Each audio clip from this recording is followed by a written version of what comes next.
And welcome into the Thursday edition, Robby and Rexrode, 102.5, 106.3 The Game, brought to you by First Horizon, Big Bank Muscle, Small Bank Hustle. Visit firsthorizon.com/get it all. Robby Stanley, Joe Rexrode, Nick Keyser here with you on this Thursday morning.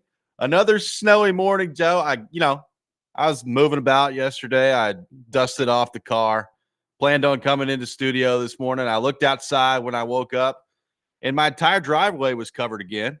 My entire car was covered again. All the roads around me are covered again. I'm like, what's going on here? We got more snow last night. I don't like it. Wow, yeah, we didn't get anything more, so I didn't realize that that was even possible. Sorry for your trouble.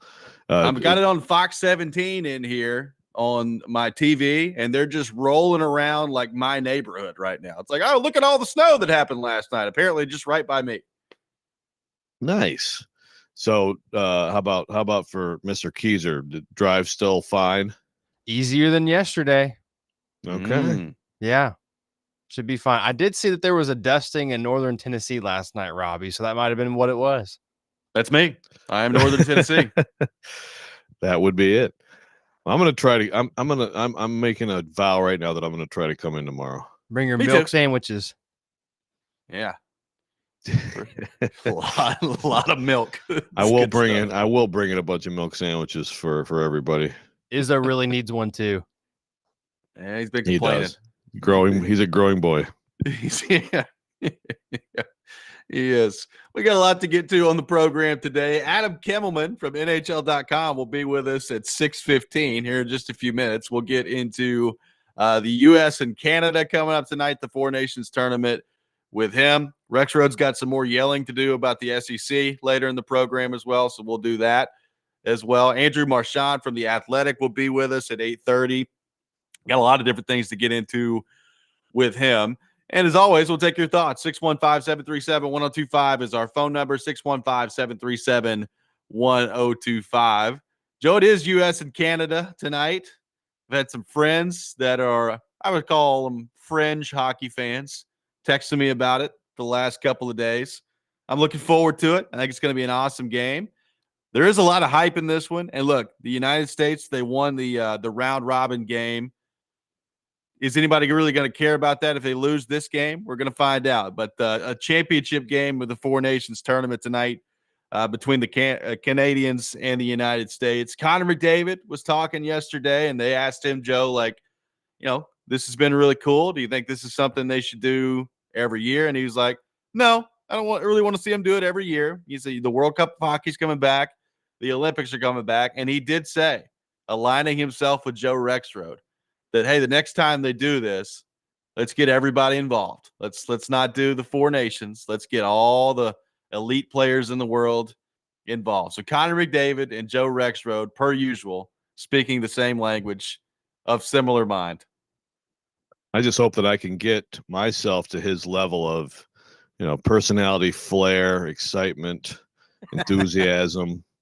No, I'm on Team McDavid. I'm not saying I'm on Team Canada, but I'm on Team McDavid there. So, I just, as you're talking, I just called up the Athletic app. Okay. Yep. So let me this and it does like top stuff. It's like it's not necessarily any sport that would be like it's just whatever. If the day after Super Bowl, it'd be all Super Bowl, right? Right. Whatever it may be. Okay, so let's see. 5 reasons Team Canada will definitely beat Team USA by Sean McIndoe.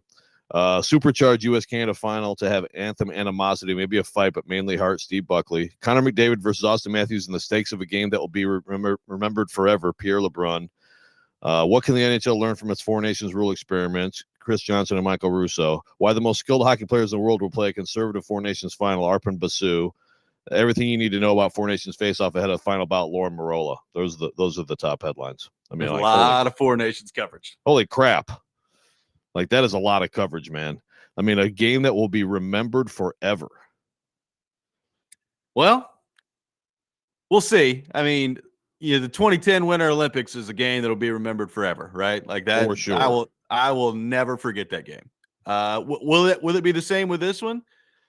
I don't know. Like, look, I'm extremely excited about it. I've talked about it for a guy that didn't really know what to expect from this tournament heading into it. I'm extremely excited about the U.S. and Canada tonight. I think it's going to be great hockey.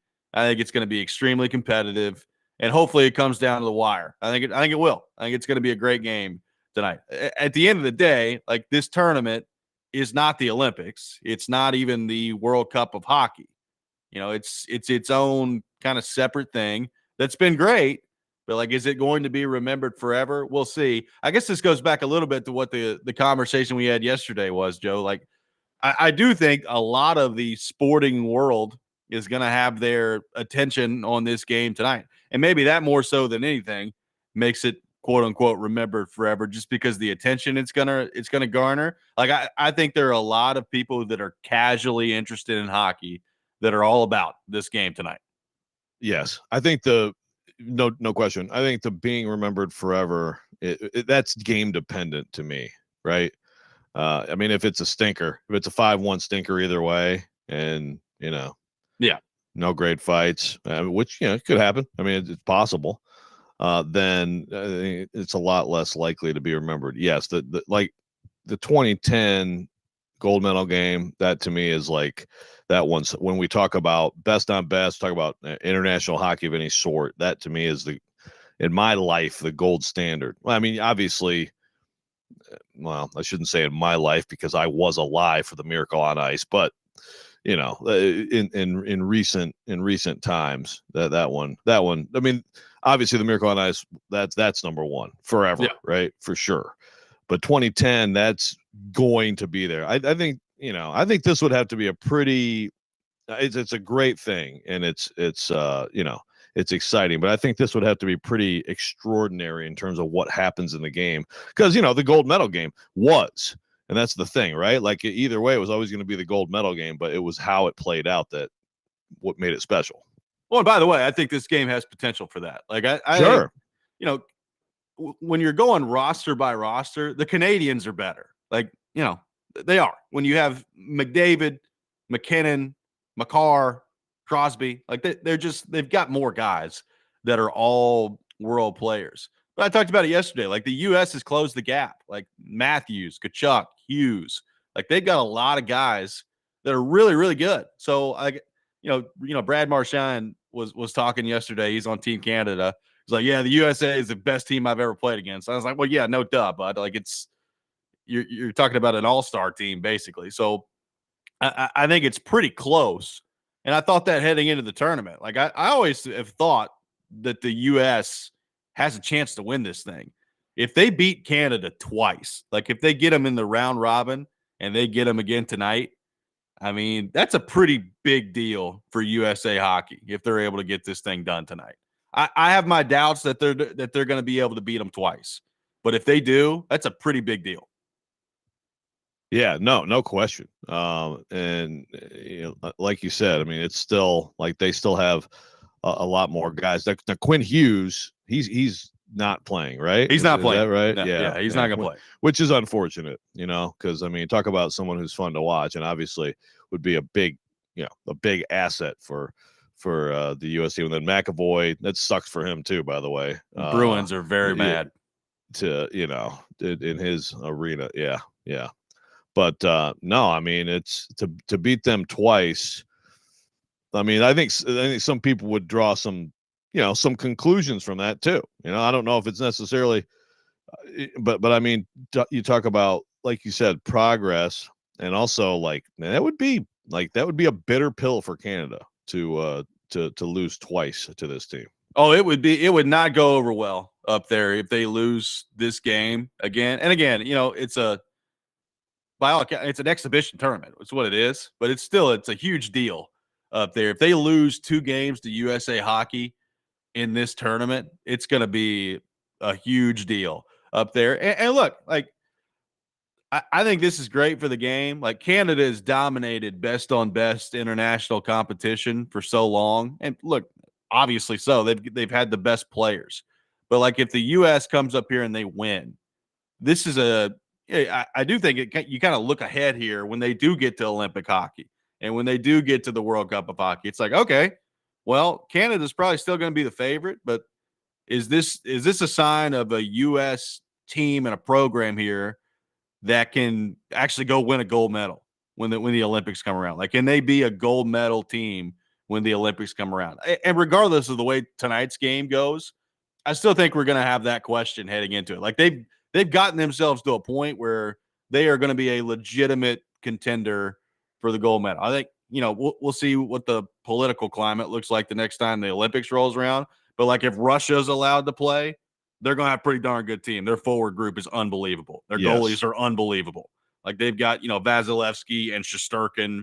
And it's unbelievable the goalies they put together. So Russia's going to be there. We know Canada is going to be there. And the U.S. is going to be there. And then you can throw in Sweden and Finland for whoever you think is team number 4. But those 3 are going to be your teams heading into the Olympics. Yeah, maybe if you win tonight, do you make them mad? You don't want to play a mad team in the Olympics. I'm just saying. I mean, hey, if you lose, a lot of one arm push-ups for a long time.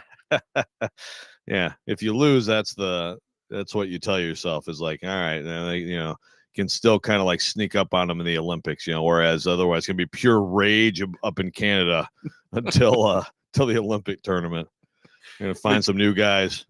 Big David just doing sit-ups from now until the Olympics start. Good stuff. I'm not playing anymore for Edmonton. We're just waiting for the Olympics to come around. Yeah, you're gonna go find some goons up in Saskatchewan for the Olympic tournament. Make sure that doesn't happen again. Adam Kimmelman from NHL.com will join us coming up next. We'll get his thoughts on the Four Nations tournament, the final tonight between the U.S. and Canada. Also, if you're a Predators fan, I'll get Kimmelman's thoughts on the draft coming up. Could be of heavy interest as well. Robby and Rexrode, 102.5, 106.3 The Game.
Welcome back in, Robby and Rexrode, 102.5, 106.3 The Game. Robby Stanley, Joe Rexrode, Nick Keyser here with you on this Thursday morning. Big one tonight between the United States and Canada in the Four Nations final.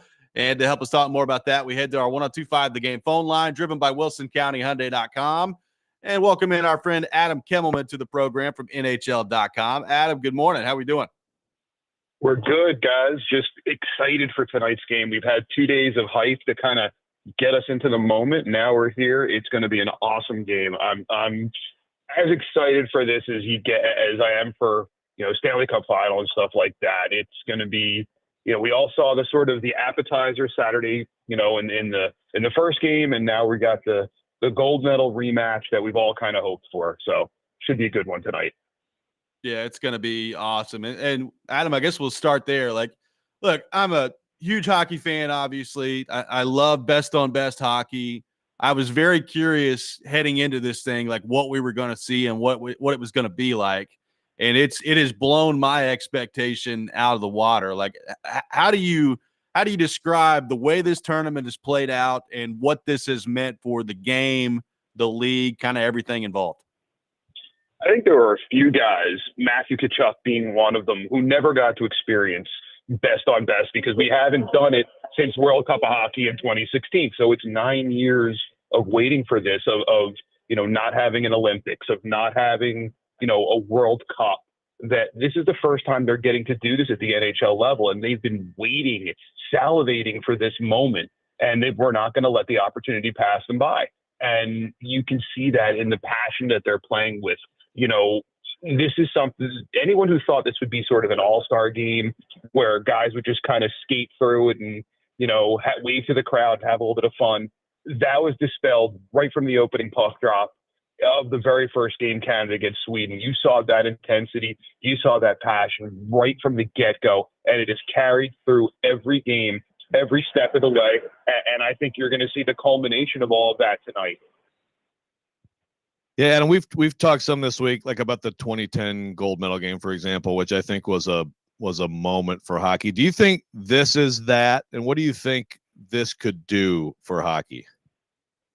Well, I think again, it's as I said, it's 9 years since we've had best on best. That 2010, USA Canada gold medal game, which everybody remembers with Sidney Crosby's goal in overtime. That was a huge moment that everybody kind of goes back to when they talk about international hockey, best on best hockey, the greatest moments on ice. I think there's the potential for that again to happen tonight. I mean, look, what happened on Saturday with the 3 fights in 9 seconds and the physical play and the passion of that game is really going to be hard to match that.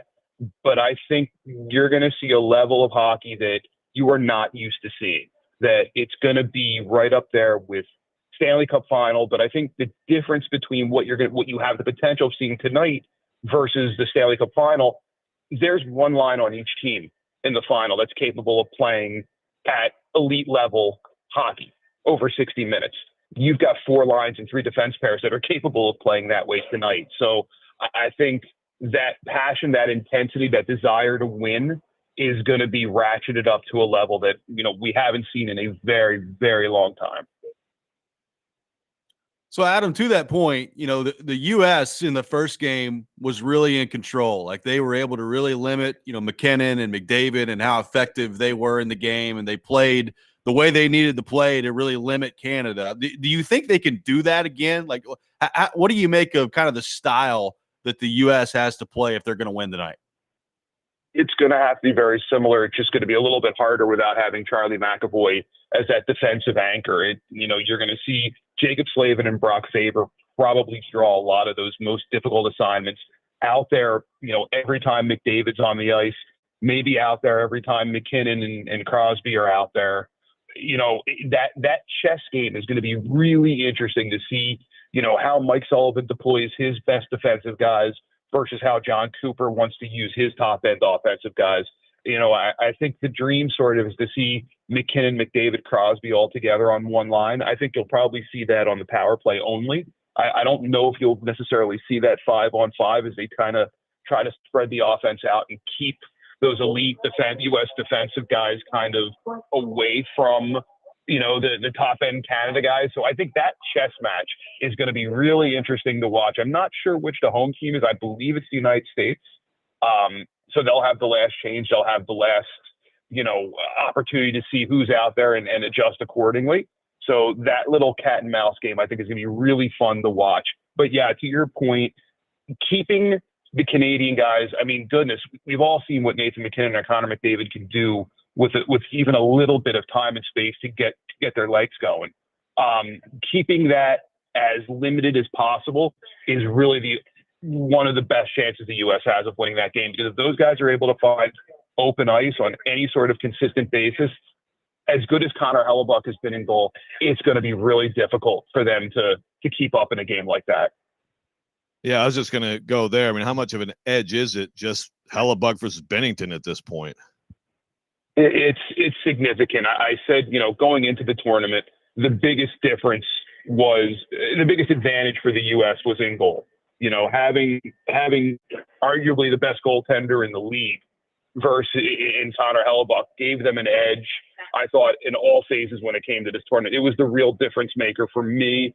And I think I haven't seen anything that changes that opinion, where, he is the difference between them and everybody else. And Binnington has had moments where he has not looked good, where there has been goals that have gotten past him that maybe in hindsight he'd like back. You saw it in the U.S. game. You certainly saw it late in the Finland game when they were defending that 2-goal lead and Finland were 2 with the 6-on-5 extra attacker.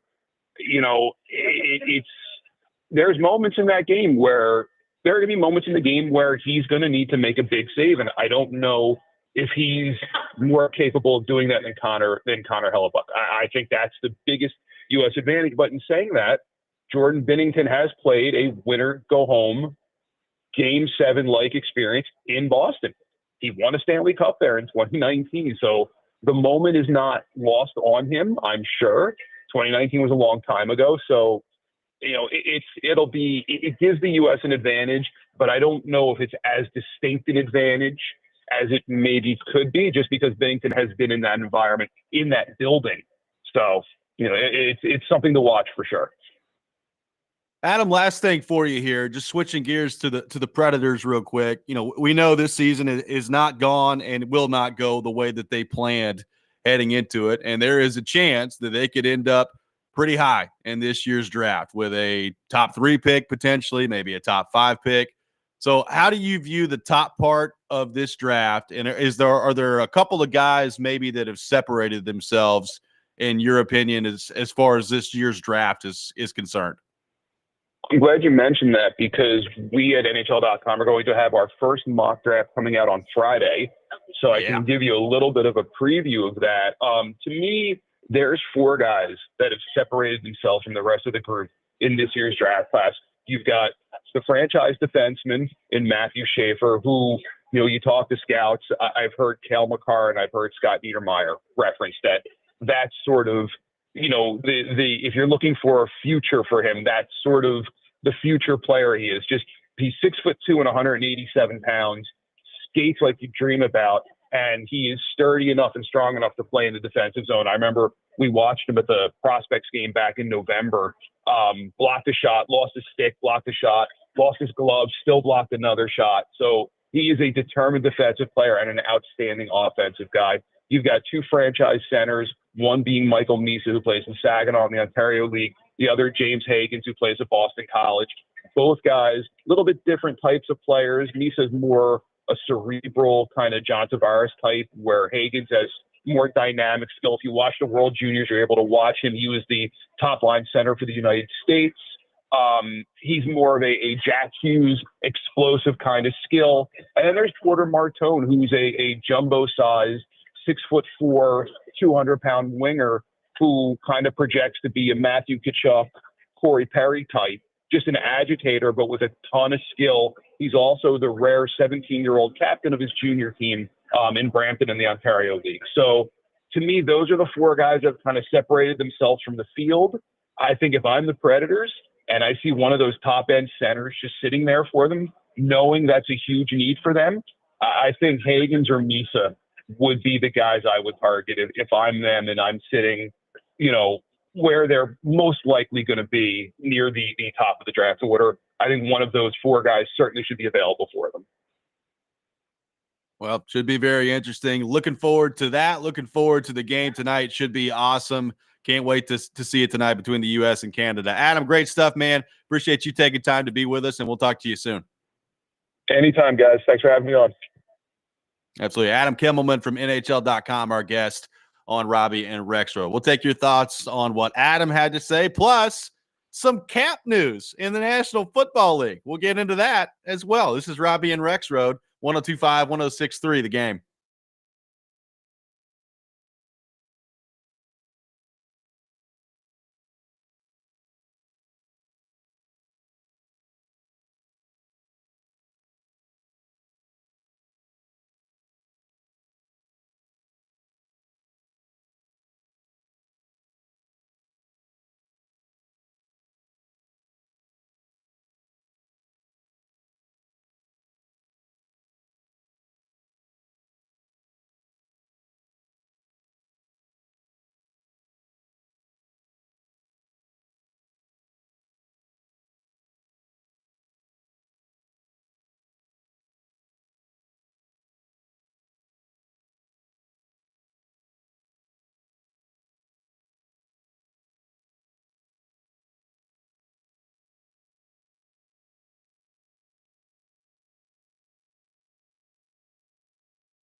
Robby and Rexrode brought to you by First Horizon, Big Bank Muscle, Small Bank Hustle. Visit firsthorizon.com/get it all. We are live from our Busy Bee Plumbing, Heating, and Air Conditioning Game Nashville studios, home of the $99 yearly Beehive membership, where the buzz is always about great service. Appreciate Adam Kimmelman from NHL.com for being with us in the last segment.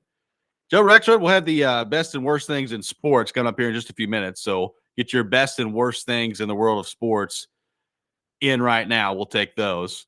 Dan Graziano putting it out there yesterday, Joe, that the salary cap is going up. The NFL informing teams that the 2025 salary cap falling in the range of $277.5 to $281.5 million, which is up from last year's number of $255.4. And Graziano also pointing out that the cap has increased by more than $53 million over the last 2 years. So that is a very significant jump in the salary cap over the last 2 seasons by the National Football League. Joe, your thoughts on that, what that means for the NFL and what that could potentially mean for the Tennessee Titans as they continue to try to add to their football team this offseason? Yeah, well, I'd say that they're going to have plenty of money to be able to spend on players. They need to spend money on players. They just need to make the right choices. Draft and develop, absolutely. But you also you have to go out and get some players, and you have to pay. You have to spend. You got to spend one way or the other, whether it's money or draft capital. You don't have enough draft capital to fix your team, so you got to spend a lot of money. And I think this cap jump, which, like you said, big jumps 2 years in a row. It's good for teams like the Eagles. It's good for teams like the Saints. Some of these teams that have been kind of in a bind in terms of kicking the can too much down the road, which does hurt you with your roster and force you to make tough choices. Right now, over the cap has 5 teams over the cap. How about that? Over the cap. Nice. Falcons, Seahawks, Bills, Browns, Saints. You know, if you're the Browns, there's a limit to what this can mean to you, because you have you got that big huge red mark on your financial sheet. But still, I mean, that's good for them too, to have more room. I don't know that this is a huge surprise for people, but apparently, and I'm reading Rossini's story here. Supposed to be another 20, I guess, next year is what they're thinking. So, it keeps jumping. Makes sense. Doing pretty well. TV revenues rolling in, more money. And the Titans are among many teams that should be out there spending, man. Spend that money. This also means, like, if you're an NFL quarterback today, like if you're Jaden Daniels today and you're like forecasting ahead a couple years down the road of what your next deal is going to look like, it's like, yeah, baby, keep that thing going up. Keep the money rolling in. Because, we all reacted when Jordan Love and Tua and Trevor Lawrence all got paid this last offseason. And you're like, wow, those guys are getting paid $50-some-odd million per year. And all 3 of them, to varying degrees, have not accomplished a ton yet in the National Football League, and yet that's the going rate for the quarterback.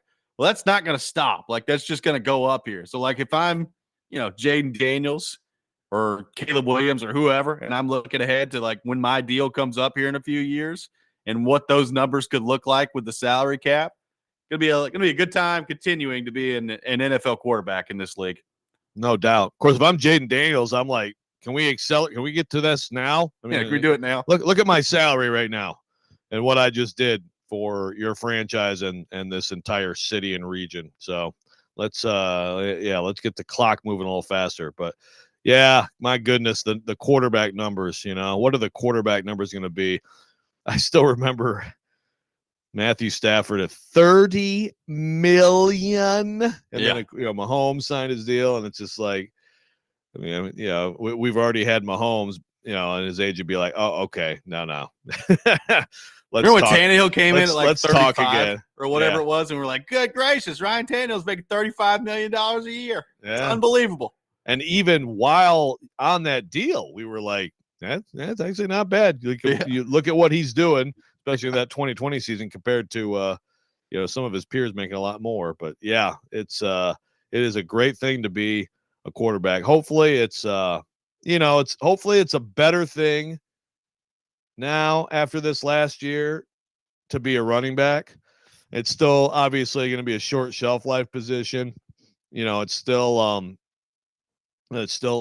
shorter careers and things like that. And you're not going to see huge second deals, but man, I think we've seen enough in this league to understand what a good running back can mean to a team and how some of these guys actually, I mean, Derrick Henry's on his third deal now.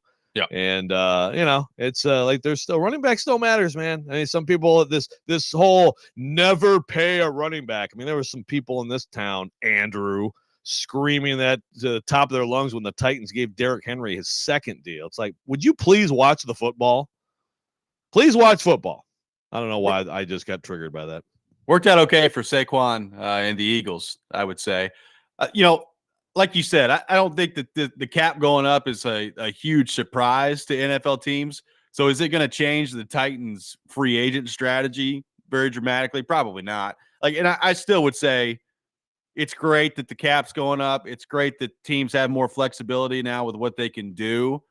I'm not going out and paying somebody who's not worthy of the money that they were going to get just because the cap's going up. I still think you have to be smart with who you decide to pay in NFL free agency. But to your point, Joe, regardless of what the Titans do here, they're not going to be able to generate enough draft picks to fill all the needs that they've got on their roster right now. So I've heard people say, and people continue to say, well, they spent a lot of money in free agency last offseason, and it didn't necessarily work out for them. So don't do that again. I do think you need to be selective, and you got to be selective with who you're giving money to, and you got to be smart about the players you're bringing in and all that. But I don't care that last year's free agent crop didn't work out exactly the way you planned. You still need to go spend some money this offseason and try to fill those holes if you're the Titans. Yes, absolutely. And it's not just go out and nibble around the edges type stuff to me. No. There better be at least Kaharski thinks there's going to be one, significant quote unquote air quotes free agent. I mean, I think there needs to be more than that. With this, and again, do I have a list here of all the guys who are worth paying? I don't. I mean, that's the hard part of free agency too. We've gone through the receivers, and to me, it's like buyer beware all over the place on that list. So I understand that, you have to be selective, but I think you also look. The draft is some level of gamble. Everything is, and I think you have to be willing to do that a little bit in free agency too. With someone you're not sure about, sometimes. Because you have such a glaring hole, that you just have to address it. So I expect the Titans to be active and to make some headlines during free agency. I mean, you can't be this bad and not do that when there's no excuse when you have the resources. And one thing about the cap, I'm glad we're doing a cap segment because it's very real. But I will say that, we'll go back to Chris Ballard. And he got, among many things, he's gotten all this praise for during his tenure. Like, oh man, Chris Ballard, they didn't even spend. Now they get to roll that cap money to next year. Some of the cap talk is overdone. Some cuts are just because players aren't good enough, and people just call it a cap casualty, right? Yeah. And I think that's some of it too. Like this idea of, I'm not saying that you should spend yourself to the cap every year, but I am saying that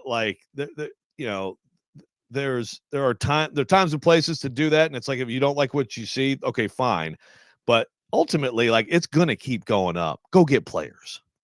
Do you think Treylon Burks was relieved yesterday to see the cap going up as high as it did, so maybe he can avoid being a cap casualty this year for the Titans? That is a very good question. A very good question. Now. Maybe the $0 savings, they will decide not to do that. It's going to be funny for a long time. I'm an idiot. We already knew this. DJ Burnside had some fun with that one yesterday too, which I also enjoyed. That was very good. 615-737-1025, our phone number. The best and worst things in sports coming up next. We'll take your best your worst for this week. Tune in to 93.3 FM Totally Hits Nashville for MTSU men's basketball tonight. The Blue Raiders taking on Louisiana Tech at the Murphy Center. Tip off at 8 o'clock. Pregame beginning at 7:30. Coverage also available on the Totally Hits Nashville app and at totallyhitsnashville.com. You're listening to Robby and Rexrode, 102.5, 106.3 The Game.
The best and worst of the sports week, now on Robby and Rexrode. On ESPN. 102.5 The Game and the Game Nashville app.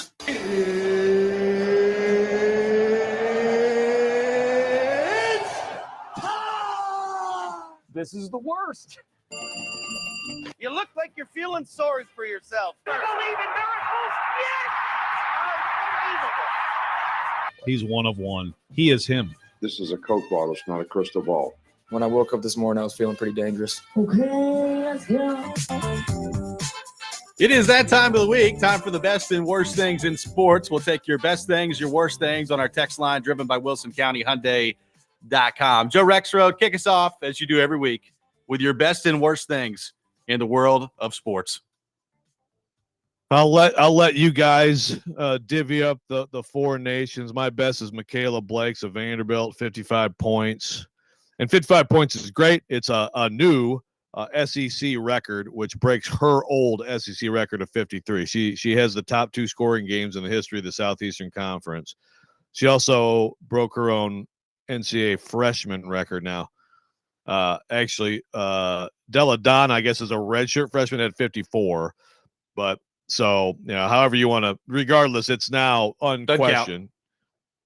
Yeah, I mean, that's an interesting one, but regardless, it doesn't matter now because it's 55 is the new NCAA Division I freshman record. But beyond that, Vanderbilt had lost 3 in a row. They're down 15 at a Auburn team with a losing record. Now, how you get there, there's some things you got to address. But from 6 minutes left through overtime, she scores 30 of those 55. She dragged a team to a hugely important victory, like just in every way, getting to the line, getting to the rim because she's lightning, but also hitting huge shots, threes, pull up mid-range. I mean, it's remarkable.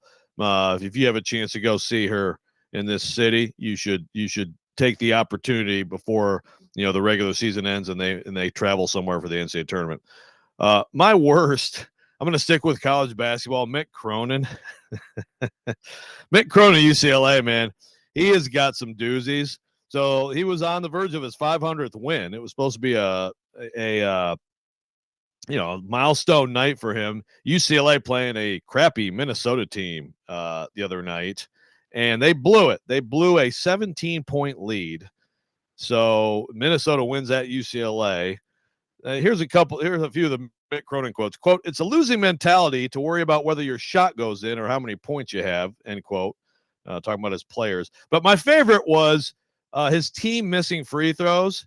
He said, quote, "Our crowd, they make it worse. When a guy misses a free throw, I mean, the stress in Paulie is crazy. When a guy, I mean, the guy's not trying to miss. How about help the guy? How about cheer for the guy?"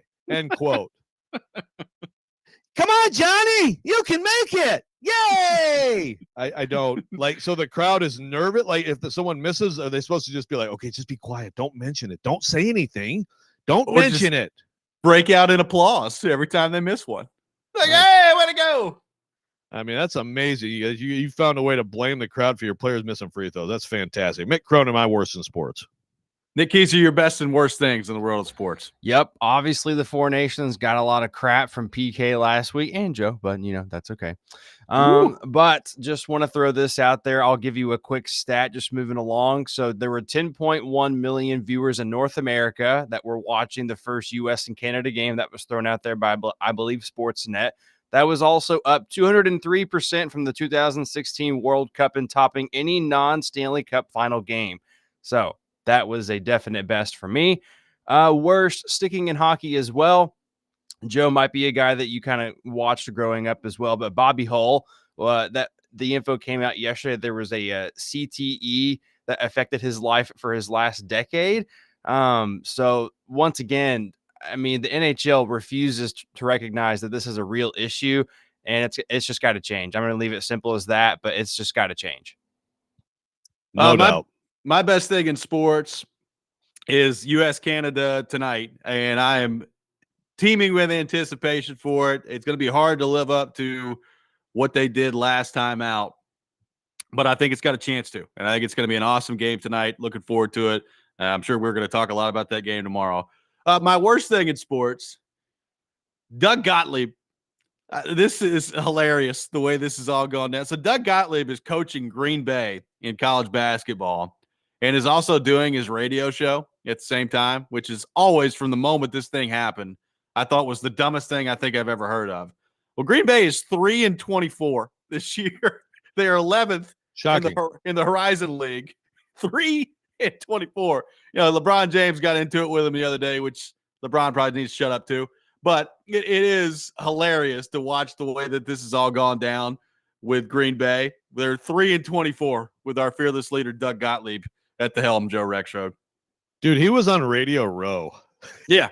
He's Hey, coach of a guys, college team. get on this Zoom. Now, listen. All right, we're going to do – I want you to run 8 sprints, but I got Jared Stillman coming up next here from Radio Row, so I got to go. But you guys – and then free throws, okay? Free throws, guys. Okay. All right, we'll talk to you after my segment. See you later. I feel like this is under-discussed. Like, isn't this like the weirdest thing ever? He's doing a radio show and then meanwhile being a horrible coach of a basketball team. So even if he wasn't doing a radio show, why the hell would you hire him if you're Green Bay? There's no reason. I don't know. Like, because he used to play college basketball before he got like kicked off a team for like credit card fraud. I don't know. Because he's on the radio. I don't understand like the qualifications in any way. I mean, signing up for that along with no qualifications, truly amazing. Look, obviously when he took the job, I saw the story. I was like, oh, that's weird. Like Doug Gottlieb is going to be a basketball coach. And then I saw, oh, he's going to keep doing his radio show while he's a basketball coach. So like, I haven't really thought about it much since then. And then, I saw LeBron snipe it at him the other day. And I looked up the record. I was like, wow, he's 3-24. It's amazing. Good stuff from old Green Bay. Well, by the way, I think their last win, I believe he did something where he like walked around the court and like removed a curse, and they did win a game. So, I mean, at least he's trying different things, man. Trying everything. Hopefully he doesn't have the issue we have with the headphones where one goes out and one gets smoked, I hope not. That might even make his coaching worse. Can you imagine? We have one nominee for the worst thing in sports. I have not seen this story. Apparently in Oklahoma, a high school wrestling team had their season suspended because the parents were fighting in the stands. I had not seen this, but parents' inability to control themselves at their children's sporting events is becoming an epidemic in this country, Joe. Yeah, that's a good perma worst in sports, and boy, that's got to be a bad one. That must have been one heck of a brawl, huh? Must have been. I have to go find that story. We'll get into some college basketball coming up next. Where do things stand with Vanderbilt, with Tennessee, as we look ahead to March Madness and what the seeding could look like? Can Vanderbilt get in to the NCAA tournament? We'll get into all that. Robby and Rexrode, 102.5, 106.3 The Game.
Hour number 2, Robby and Rexrode, 102.5, 106.3 The Game, brought to you by First Horizon. Big bank muscle, small bank hustle. Visit firsthorizon.com/get it all. Robby Stanley, Joe Rexrode, Nick Keys are here with you on this snowy Thursday morning. Taking your thoughts on our phone and text lines driven by WilsonCountyHyundai.com. Joe, a tough one for Vanderbilt last night. They get blown out by Kentucky, 82-61 the final. Vanderbilt's lost 3 games in a row. We talked earlier in the week about Vanderbilt, their path to the NCAA tournament, and some more work needing to be done on that front by the Commodores. What'd you make of the loss last night for Vanderbilt, and where things currently sit for Vanderbilt in terms of their path to make it to the NCAA tournament? Yeah, 3 straight losses, and those 3 games are Auburn, number 1 Auburn at home, at Tennessee, at Kentucky. It's just an insane league, as we've talked about, but that stretch in particular, my goodness. So, so if you take it bigger, that's 5 out of 6 for Vanderbilt. It's also 6 out of 8 for Vanderbilt. The other losses at Alabama, at Oklahoma, at Florida.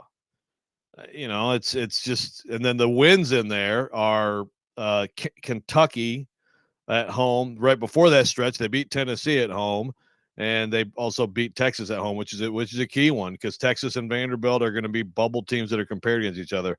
When they're 17-9, people shouldn't get hung up on conference standings, because 5 and 8.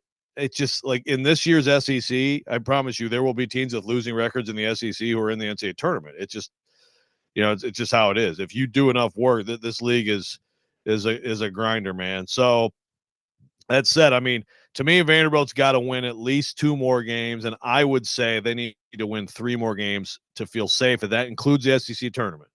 I think if they get to 20 with what they've done, you don't know how everyone else is going to do. Whenever you talk about a team, whenever we talk about teams or fans look at their team in the NCAA tournament, it's kind of like they're talking about them in a bubble, right? And yeah. I could be, I could be wrong, because a bunch of these other bubble teams, Wake Forest, North Carolina, whatever, San Diego State. They could all just win out and make it harder for you. But generally speaking, I think 3 wins gets Vandy in. Ole Miss Saturday at home, gigantic game. At Texas A&M's tough. Missouri at home. I watched Missouri put 1,000,000 points on Alabama last night. Missouri is a real deal. And we'll get to, the Alabama game and what that means for Tennessee, because that 1 seed door cracks open a little bit. But Arkansas at home, John Calipari's team, they gave Auburn all they wanted last night.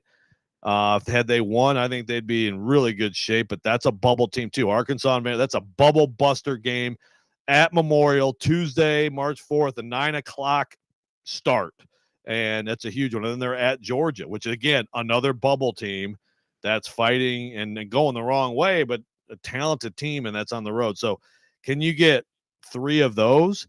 Can you get 2 of those and do something in the SEC tournament? That's, I think, what it's going to take. It would be a shame if this team doesn't make it, because I really do think they're good enough to make it. Last night, it's 41-40 at the half.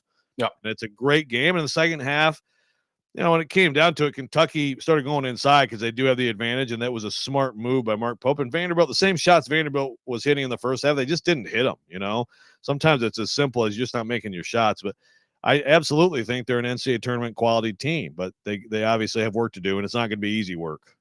Did you see the Missouri coach hop on the microphone last night and be like, please do not rush the court? Yes. Do not do it. The 1.5. I'm like, wait, why are they stopping the clock with 1.5? What is going on? Did someone seriously commit a foul? What are we doing? And yeah, I kind of liked it. And they were kind of laughing on press row, and it worked. So they don't get the fine. And look, Missouri's it was like number 14 against number 4. Like, you're Missouri. Like, Bama's great, but just be happy with the win. We don't have to rush the floor every time. Look, I think Vanderbilt started the trend. Everybody's seen Vanderbilt rush the court twice this year, and Candace Lee, she looked like she was going door to door, like trying to get people please do not do it. Do not do it. Go on the mic. Anyway. Yeah, go on the mic next time. You got to tell the whole – I did notice there were maybe 5 or 6 people who still rushed out there, but it was kind of like because I was like, wait a minute, that looks like students who are right, but like it was just such a small group, it didn't really count. They didn't impede anybody. So just get Mark Byington out to the middle of the court with like 3 seconds left in the game next time it happens, but do not come on this court. Don't do it. Yeah. Maybe they should do like like 10 fans get to rush the court, do like a promotion. And then it's like they still get to enjoy it, but it's not enough to give you the huge fine. So it's like when USC let people run out of the tunnel with them earlier this year in football, and the Penn State guy was right behind them the whole time, just yelling at him the whole time. I think you could sell this thing. It'd be awesome. My God, that was great. Yeah, so Tennessee too, like Tennessee right there. They're I think they're the 5th team right now. Alabama loses, Tennessee's got a chance. And look, if Duke slips up at all, the SEC really could sweep the top 4 seeds, which is crazy. It's never happened before, but Tennessee could get in there with Florida, Bama, Auburn, and they could all be 1 seeds. A&M still would be in there, although Mississippi State beat them this week. So, we'll see. It'd be wild for me for this Tennessee team, because I think Rick Barnes has had at least a couple that are better, to be the first Tennessee team to get a 1 seed. Yeah. But maybe I'm selling them short a little bit too. It is the number 1 defensive team in the country. Do you think the committee would allow that to happen, where there's 4 number 1 seeds from the SEC if it's remotely close?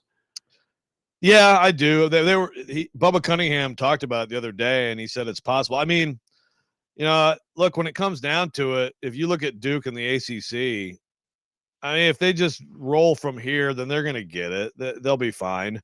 But like, it's like they're playing a different sport in these SEC teams. And the committee's rankings, the official seedings they put out reflect that. I mean, 5 of the top 6 seeds were SEC teams. So yeah, I do. It's not like leagues have had 3 or 4 in the past. Right. So, if it's clear like that Duke doesn't measure up, because if you look at Duke's resume, they won at Arizona. That's a big one. They lost the game to Kansas. They lost the game to Kentucky. And it's just the ACC just doesn't give you much. The quality of work by these SEC teams just outdistances them to the point where I think if they suffer like one more upset, because Clemson's a good team. That's the other ACC team and Louisville's pretty good. But if they lose to some, even if they lose to Illinois, Madison Square Garden this weekend, I think that they're vulnerable. I do. But again, are the SEC top teams are they going to avoid upsets, or are they going to stumble a little bit? Are desperate teams in the SEC tournament going to beat them? Who knows? But it's possible.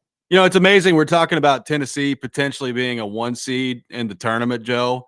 And admittedly, like, I watched them play, and I try to forecast what it's going to look like come tournament time. And I have like no confidence in them. Now, they'll probably win some games in the tournament, but like in terms of being a legitimate Final Four national championship contender, I have no confidence in this team whatsoever. Is that weird?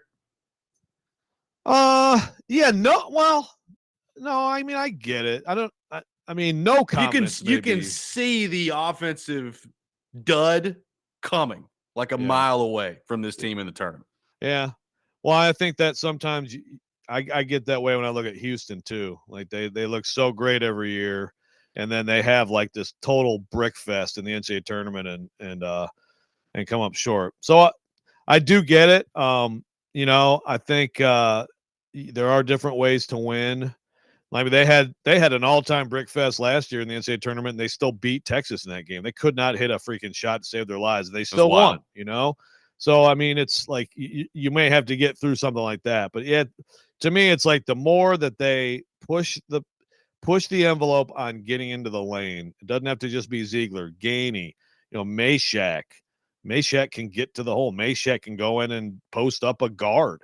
Milicic, I do think is a guy who can score anywhere on the floor. So the more that they get more people involved and really don't be such a settle for jump shots team. And look, they need to push pace off their defense. When they run in transition, they're much better. So, but I understand it. Tennessee's never gotten to the Final Four. So, I understand the skepticism. They did get to the Elite Eight last year. It'd be a remarkable feat for them to go a step further than that, losing Dalton Connect. It really would. 615-737-1025, our phone number. An interesting situation brewing in an athletic department that's going to get a lot of attention that I think could become very common around the world of college sports. We'll get into coming up next. Robby and Rexrode, 102.5, 106.3, The Game.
Tune in to 94.9 The Fan tonight for Vanderbilt women's basketball as the Commodores take on Oklahoma with a 6 o'clock tip-off pregame beginning at 5:45. Vanderbilt women's basketball presented by Athletes Unlimited Pro Basketball, coming to Nashville's Municipal Auditorium now through March the 2nd. Go to auprobasketball.com for more details and to purchase tickets. We are live from our Busy Bee Plumbing, Heating, and Air Conditioning Game Nashville studios.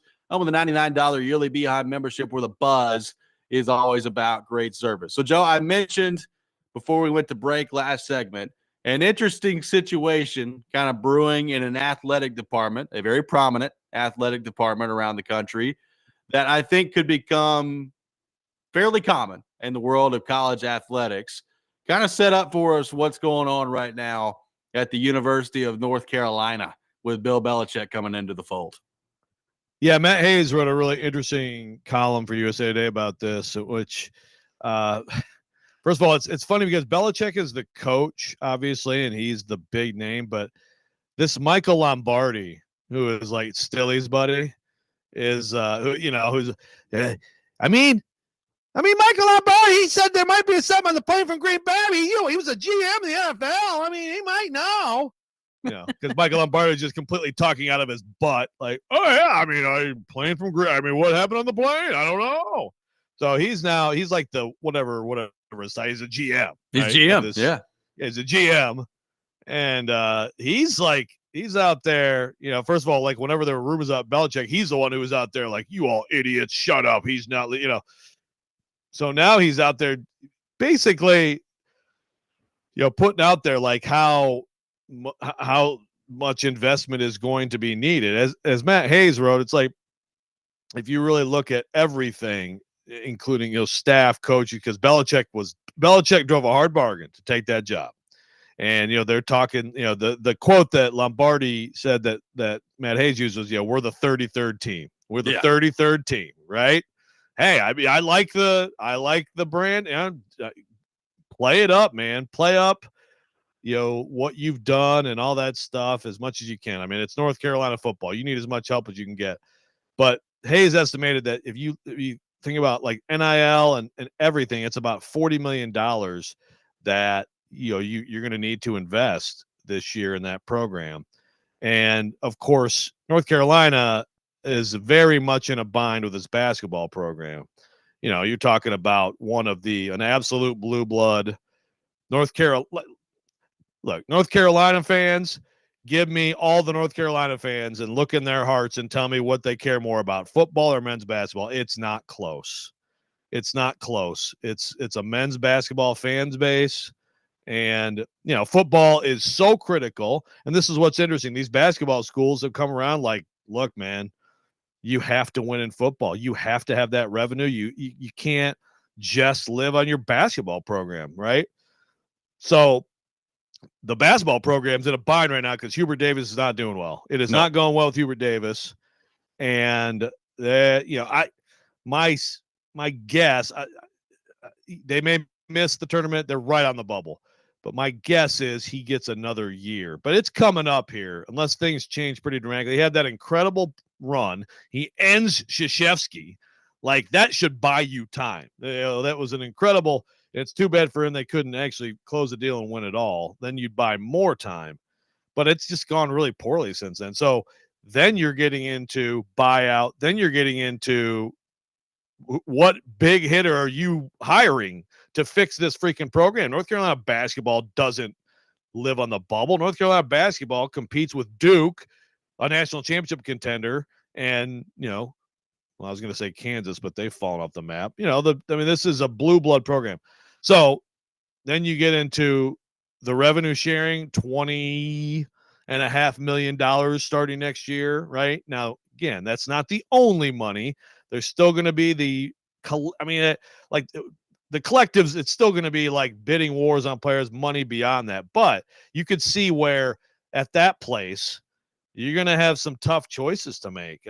Donors are going to have tough choices to make. They already got put into the, okay, don't worry anymore about like the facilities. We need you to put your money toward the players. Okay, but now which players? Are we helping Belichick actually turn us into a legit program? Or are we fixing our freaking basketball program, which is like the centerpiece of our athletic department for decades? Right. Look, obviously a lot of places you hope you don't have to make choices, but I think most places you will. Yeah, I think this is going to be a really common thing. Like, we've talked about this at some point, like the donors it's not an unlimited supply of money. Like they've got a lot of money, and depending on where you're at, like the money's deeper at a place like Ohio State than it is at Missouri, right? Like we understand that. So I do think, right now you're right. It's gone from, hey, we need the biggest and the baddest facilities that you can possibly generate, and now it's gone more into, we need your help with players. Like we got to get players in here. I wonder if the situation in North Carolina right now, where Belichick and Michael Lombardi are just clamoring for as much money as they can possibly get, does that become a thing nationwide to the point where like maybe some traditional either football programs that we're used to seeing having a lot of money at their disposal, does that get taken away and shifted elsewhere? Or with like in the North Carolina example, what if the donors do decide, you know what, we're all in on Belichick, let's help him build this football program? How does that affect their basketball program, which has been a blue blood for as long as anybody can remember? Like, does that start to change if they devote more of their resources towards football? Like, I think it's a really interesting time in college athletics from that perspective of like donor fatigue and donor money. How does that play into how money is raised moving forward? Like you're seeing it with Tennessee net right now, right? Like they've gone up with their ticket prices in football. They're going up in basketball. Like they're trying to do, and they're calling it like a talent fee. Like there, a lot of places are going to try to do that to try to help with the revenue part of it. I'm really interested to see like revenue wise what this looks like and what the allocation looks like here in the next 5 to 10 years. And how many college athletic departments? Because I feel like, look, there's other great programs at these places. Tennessee has a great softball program. That would be the fifth, right? Vanderbilt has won national championships in bowling. Vanderbilt has great tennis. Like, so but let's take it to most places. I think have like 4 programs, and it's kind of a north-south thing. Like for example, like Michigan State, they have 4 sports that are like it's men's, women's basketball, football, and hockey. Tennessee, men, both basketballs, football, and baseball. Again, the softball is like they are right there, competing nationally. But if you look at it like 4 sports, how many how many of the top athletic departments in the power conferences are going to be able to long term invest enough in all 4? I mean, I think because like you mentioned, Ohio State. I don't have a spreadsheet in front of me. They certainly they're competitive in the basketballs, but I would bet that they're down the list some in the basketballs. They just spent $20 million on football. Yeah, they're at the very top list in football. They're not. They haven't had their hockey program really is usually not great. So that it kind of looks like that's historically before all this stuff, but it's like that can probably continue. But if you're this is where it gets into, and Tennessee fans, I think it's really interesting. Tennessee fans, the question of it is a golden era right now with Danny White and these coaches. He didn't hire Vitello or Rick Barnes, but obviously those guys were in place.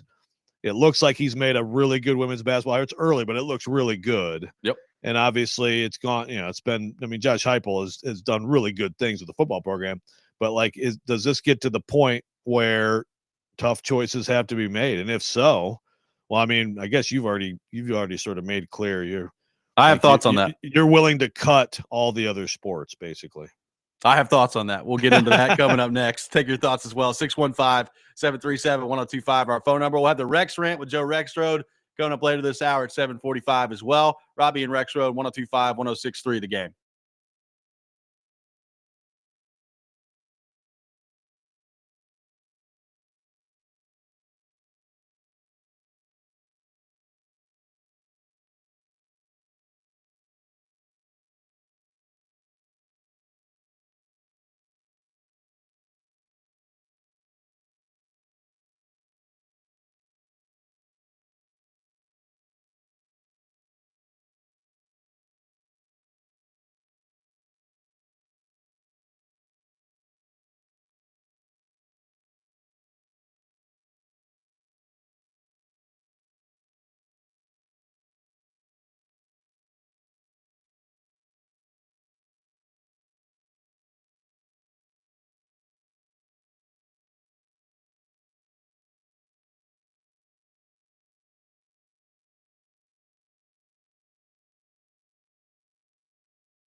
Robby and Rexrode brought to you by First Horizon, Big Bank Muscle, Small Bank Hustle. Visit firsthorizon.com/get it all. We'll have the Rex Rant with Joe Rexrode coming up here in just a few minutes, taking your thoughts on our phone and text lines driven by WilsonCountyHyundai.com.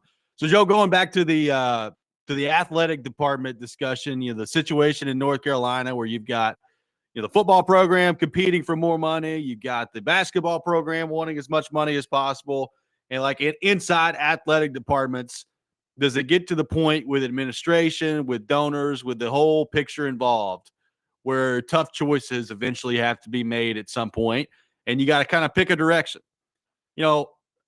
As a Tennessee fan, here's the way I kind of view it, and I can only speak for myself. I cannot speak for Tennessee fans in general. I had a lot of fun watching the baseball program do what they did last year, right? I mean, they were the number 1 seed. They rolled through Omaha. I mean, and they win the national championship. It was awesome. We talked about it. It was great. As much as I joke and rag on college basketball, I do legitimately enjoy the tournament, and I do legitimately have respect for Rick Barnes and the program that he has built with basketball. Having said all that, like if you're asking me to be honest and to make a choice as a Tennessee fan as to where I want to see investment go, it's football all day. Like that's where I want to see the investment go. I want to see the football team have as much resources as they can possibly have, and I want to see them be as competitive as they can possibly be in terms of player acquisition and NIL. I mean, that's where I come down on it. Like if it comes to the point where you're forcing me to make a choice, I'm going football all day. What I don't know, Joe, is how many Tennessee fans agree with that. I think there was a time where that would have been almost universal. Like I think there was a time where most Tennessee fans would have thought that way and would have thought that it's football and everything else. With the success of the women's basketball program and men's basketball under Rick Barnes, and certainly with Vitello and the national title they just won, what I would love to know is how many people who once thought that way don't think that way anymore. That's what I would love to know. Yeah, and obviously Tennessee's objective is to not make it an either-or situation. Correct. But that is an interesting question. If you're a Vols fan, max out in football. And again, I can't sit here and guarantee. Again, like we see it all the time, and you go to pro sports, highest payroll does not equal best team championship. That you're right. I mean that. Although it did this year in college football. Yes, it did. And sometimes it does. And yeah. Sometimes it does in baseball. Yeah, but a lot of times it doesn't. It's no guarantee. Right. But obviously resources max out, and then but then you're going to go back to whatever blah basketball. The baseball titles go away, all that stuff. But you're maxed out of football. Would you choose that, or would you, or would you basically choose it to be what it is now? I mean, first of all, I don't think Josh Heupel lacks for any resources. I don't either. Now, again, really, this is about as we move forward. You do have, the revenue share is a thing that different schools are going to handle it differently. Certainly, then there's a possibility of lawsuits on any side of it. Although I think the Title IX, I don't think that's gonna be a huge thing, but we'll see. I mean, I don't know. I can't predict how judges are going to rule. There are going to be lawsuits, but yeah, you have the revenue share. You still ultimately you're going to have more. You're going to have outside money beyond that, donor driven every year, like hand out, like help us out. Yeah, you got the talent fees, but again, that's like athletic departments to me playing the shell game. You can call it whatever you want. You need more revenue for a lot of different things, and so put it on there and say it's a talent fee, and maybe people feel better about paying more for their tickets, right? Right. But regardless, I mean I'm sure I'm not saying Tennessee doesn't actually use it for that, but I mean you got a big pot of money and you can kind of call a lot of things whatever you want to call them.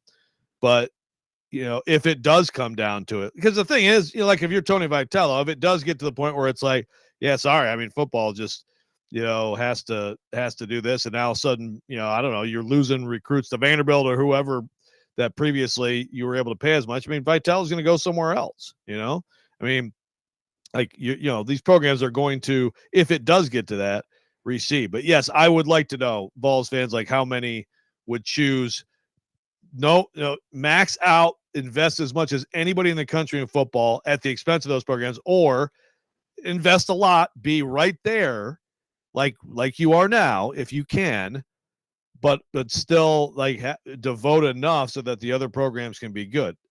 Again, I don't know that that's going to happen, but if it did have to happen, I'd love to know the responses. Well, this is why I think, number one, when the transfer portal, the transfer portal, getting a solution there to me is so critical to all of this.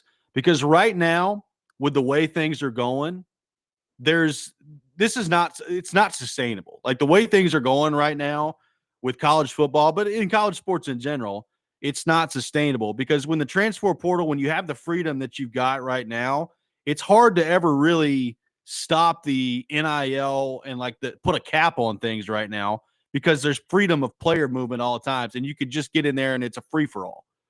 I think if you get to the point that we've talked about with the transfer portal, where there's contracts or whatever, and things actually mean, like there's not just a total wild, wild west like there are right now. I think that settles everything else down, and you start to get more structure where hopefully you don't run into a situation like this. And if it keeps going the way it's going right now, and athletic directors have talked about this, Lane Kiffin has been screaming about this for a long time.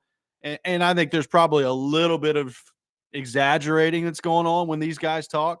But what they're talking about, like if it keeps going right now, then you are going to run out of money. And there is going to have to be a choice made at some point as to the way that these donors, these programs are going to want to go. And I think a solution with the transfer portal can help put a stop to a lot of that if they are ever able to get there.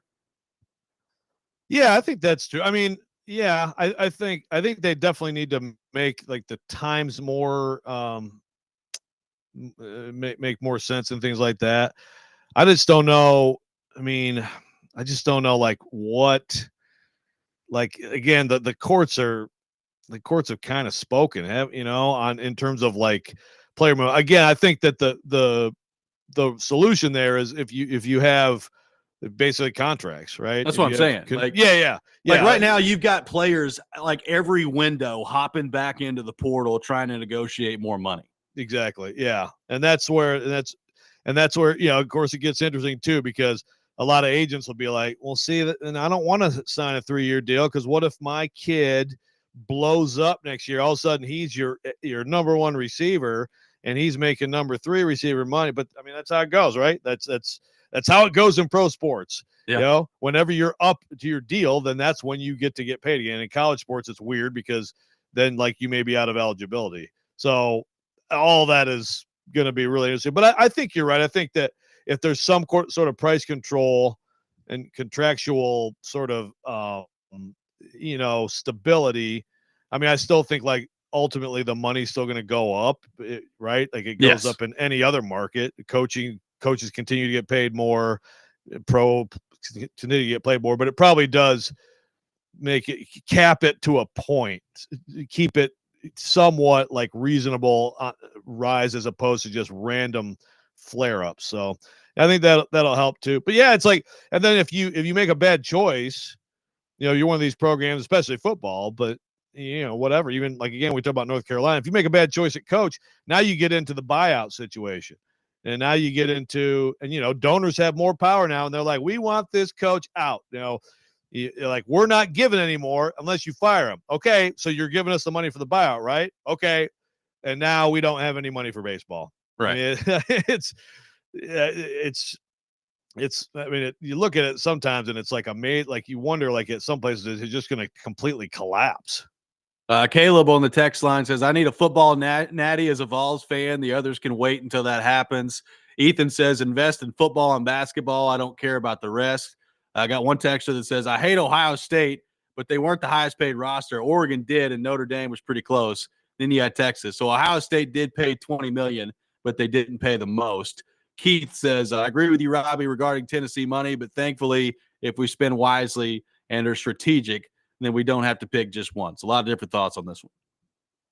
So this is where, so the flip side of what I just said, which is you got a bad coach, you got to fire, you got to pay a buyout, you got to go hire another coach, all that. If you have great coaches, not only do you not have that, but then you have, you do have players. Look, Janai Broom at Auburn. Yeah. He loves being at Auburn. I did a story on him a couple weeks ago. Bruce Pearl said there was a school that was going to pay him $400,000 more than Auburn is paying him this year. I don't know what Auburn's paying him this year. I don't think it's $1 million, but so 400,000 more, which probably puts him over that, right? Yeah. For one player in basketball. But he stayed. He loves the program. He loves the coach. They got a chance to win a national championship. If you have great coaches or coaches, your players think they're being developed and they like where they are, then think about how much money you save with that, because you're able to retain your players. Yeah, you still have to pay them and you have to make them happy, but you can pay less and keep people because you have great coaches and they actually want to be there, and they think that you're making the players think that the coaches are making them better. I mean, that's the key to me to not having to make these terrible choices. The concern, I think, that I've heard a lot from a lot of fans in general, Tennessee fans, which is interesting, and I don't know what the answer is, Joe. At what point does this start to really come back on them, right? The talent fee we've talked about, but there's all this money floating around and this constant need to have more and more and more and more of it. How much is that going to affect the consumer moving forward? Because that's when I think you start to run into a real problem. Oh, yeah. It's a big problem. I mean, again, it's we're going to get into more of this too coming up next, but it's just there are times when I look at the people running college sports and I'm like, all of you need to take an ice bath and use your brain for a minute. 615-737-1025, our phone number. The Rex Rant with Joe Rexrode coming up next. This is Robby and Rexrode, 1025-1063, The Game.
Sometimes he wakes up on the wrong side of the bed.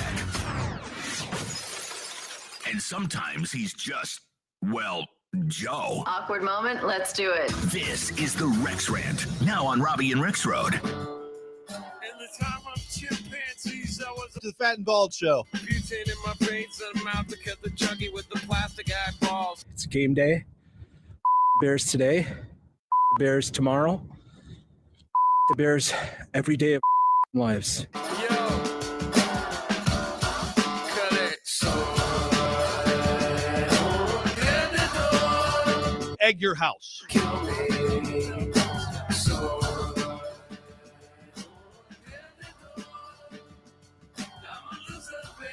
It is that time of the day, time for the Rex Rant with Joe Rexrode. You can check it out every morning here on the program. Joe Rexrode's rant of the day.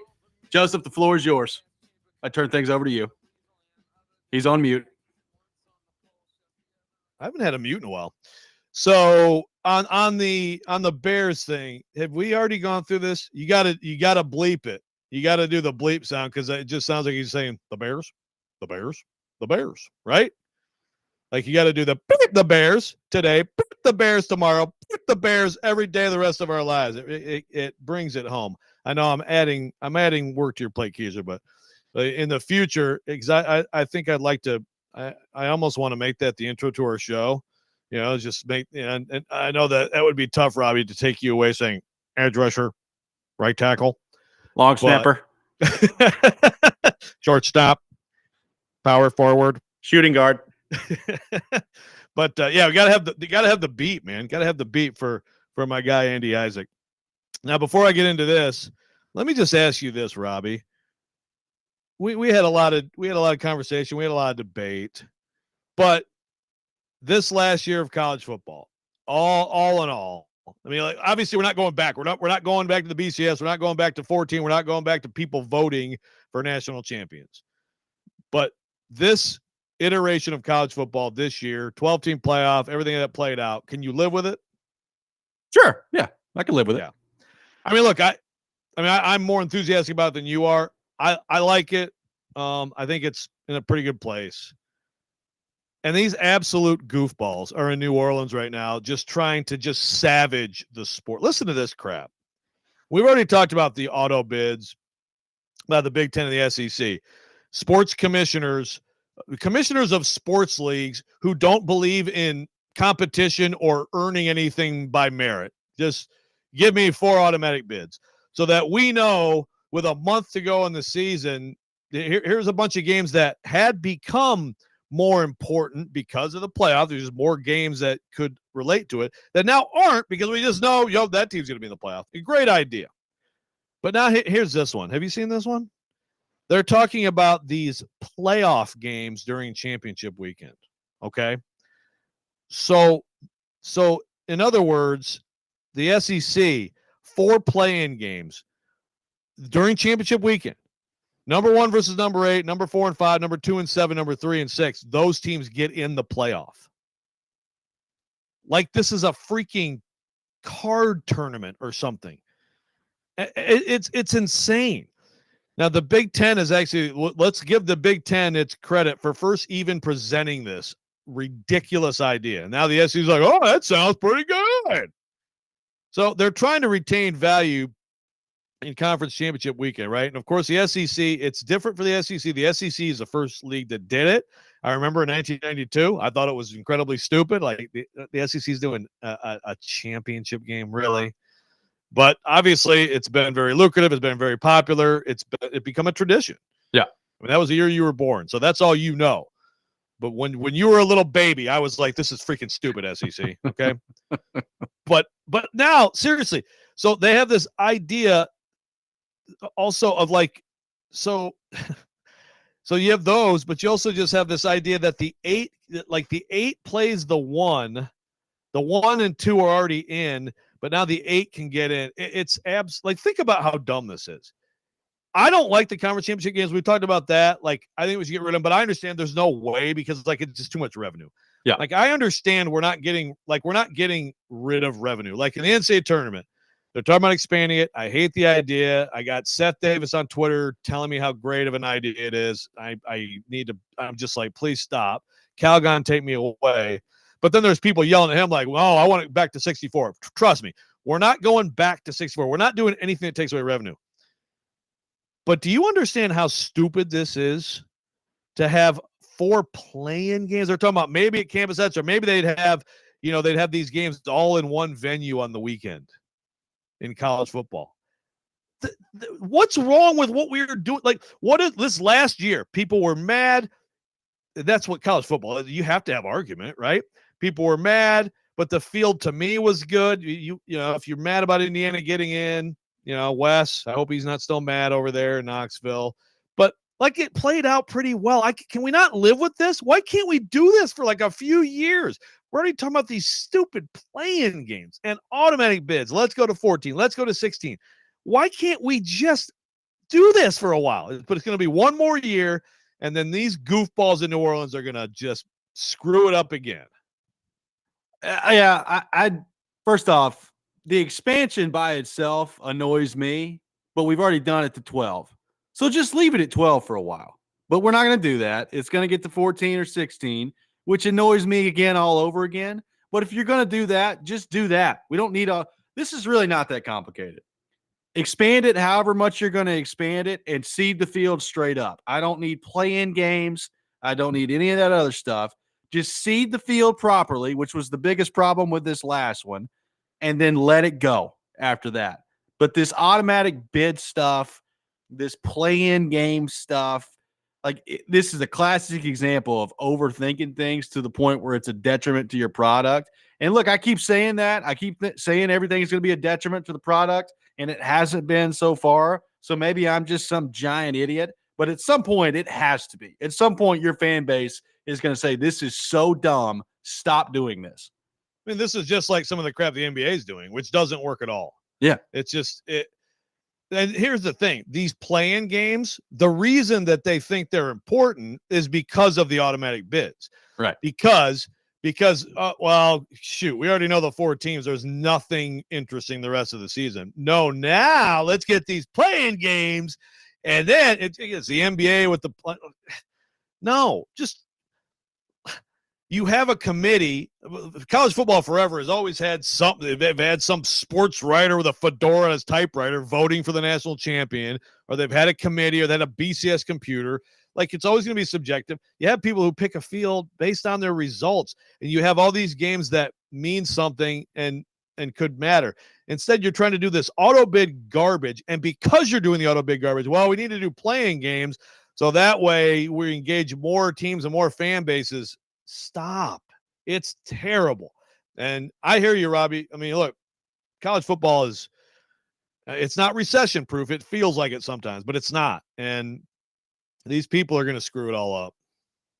It's very depressing to think about. And look, Greg Sankey has received the lion's share of the blame about all this, and he should. The Big Ten right now is getting right there with him, baby. Like, it is.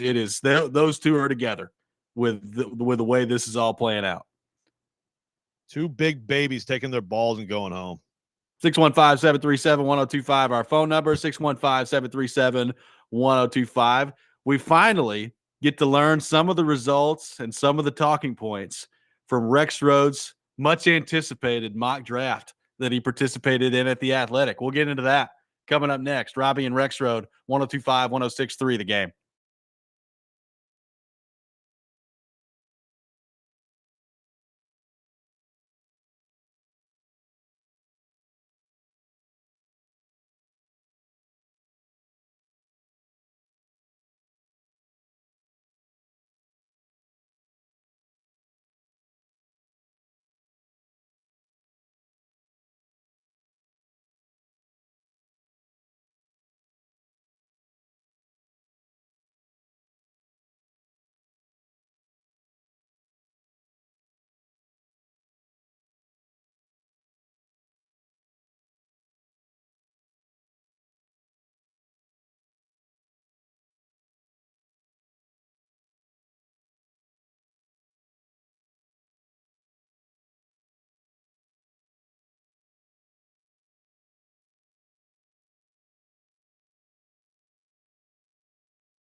Final hour, Robby and Rexrode, 102.5, 106.3 The Game, brought to you by First Horizon. Big bank muscle, small bank hustle. Visit firsthorizon.com/get it all. Robby Stanley, Joe Rexrode, Nick Keys are here with you on this Thursday morning. We'll be joined by Andrew Marchand from The Athletic a little bit later this hour at 8:30. We'll get into the Four Nations TV ratings with him, what the future could look like with Tom Brady on television, and a whole lot more. Take your thoughts in the meantime. 615-737-1025 is our phone number. Joe, as we had Paul Kuharski on the program yesterday, you brought up several times the Athletic NFL beat writer mock draft that you were participating in. The results were not out yesterday, so unable to discuss much in detail. Let's just start with this as we get into the beat writer mock draft of 2025.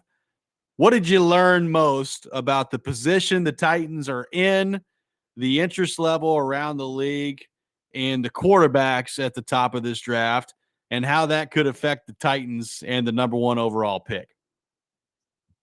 Well, of course, you have to – the big grain of salt with any of these things, writers don't have the same job security concerns that the actual general managers do, and they don't have the same amount of information, all that stuff. I must say, I made it very clear when we started this, which, was a couple days ago. It's like on Slack. I made it very clear. Titans open for business at number one, folks. Open for business. And I can report to you that at least on the writer front, boy, was there very little interest in moving up to one. Now, the headline of this is NFL Beater Mock Draft 2025, Giants, Raiders secure their futures at quarterback. So that tells you a little something. But let me just tell you, I got one team that expressed interest in the pick. It was the Raiders. The Raiders have have the sixth pick in this draft. And you and I talked about the back and forth, like what would you ask for, right?